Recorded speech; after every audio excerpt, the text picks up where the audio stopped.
Bonjour à tous et bienvenue dans cette nouvelle vidéo de formation en conception électronique. Aujourd'hui, nous allons voir comment est-ce que nous pouvons concevoir un mini indicateur de niveau de batterie dans le logiciel Proteus ou pratiquement pour vos différents montages et applications qui nécessitent une détection des niveaux de tension. Donc déjà, pour indiquer le niveau de batterie, ici nous avons fonctionné avec un interrupteur multi-position, donc avec à chacune des positions une tension différente. Donc là, nous partons d'une tension de 4,5, 6,5, 8,5, 10 volts, 12 volts, 14 volts. Donc ceci est censé indiquer la tension des batteries à chacun de ces niveaux. Maintenant, il est à noter ici que la diode Zener qui doit être prise ici, par exemple là, nous avons pris une diode Zener 10 volts euh, avec un résistant de 220 ohms pour la LED blanche, par exemple, et on a fait de même avec la LED verte, LED bleue, avec des Zener différentes, mais fondamentalement la même résistance.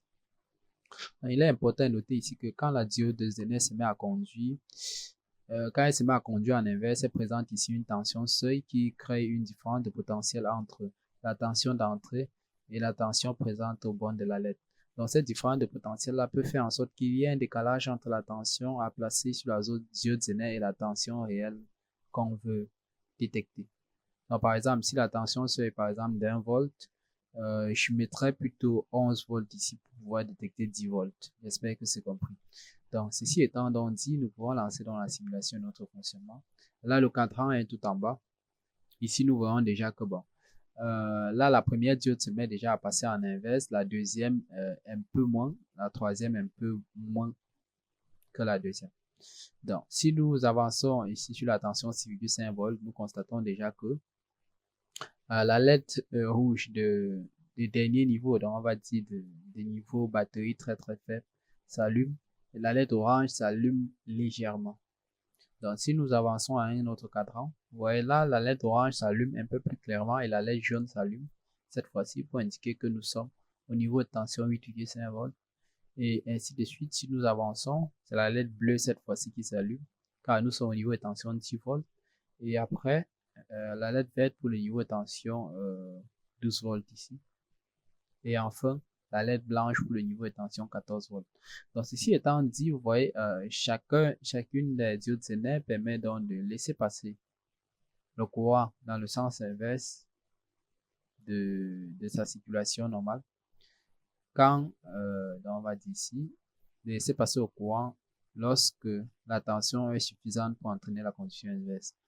Donc, ceci permet au moins de détecter les niveaux de charge de batterie.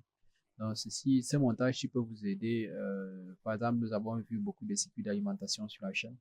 Donc, ce montage peut vous aider à indiquer le niveau de tension sur la pin sur les pins d'une batterie qui charge et qui se décharge. Donc, ce simple montage-ci, il fonctionne autant pour la charge que pour la décharge. Si on effectue encore la décharge, vous voyez, les LED vont s'allumer progressivement.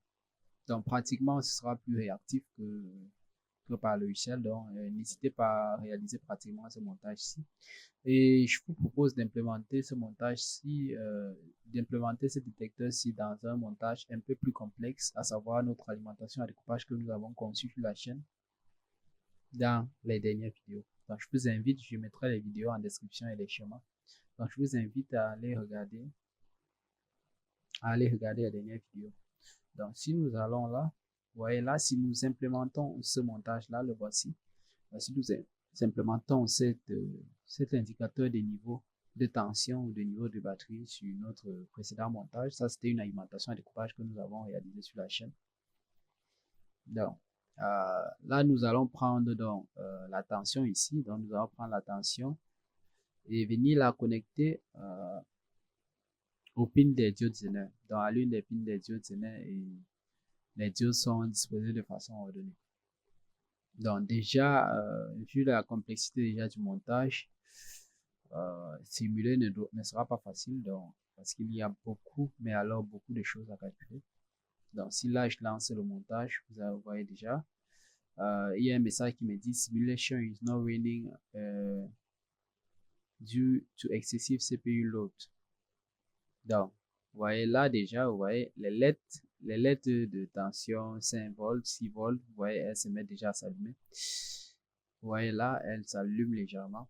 Mais là, ici, j'ai un message ici qui me dit que la simulation ne fonctionne pas réellement, pas correctement à cause de la forte demande de CPU. Donc, vous voyez là, elle essaie de s'allumer, ainsi de suite, ainsi de suite. Vous voyez là. Donc, ici, nous dit simulation is not running in real time due à excessive CPU load. Donc, il y a beaucoup de demandes sur le CPU. Donc, vraiment, c'est très fonctionnel. Donc, il n'y a pas de problème de fonctionnement.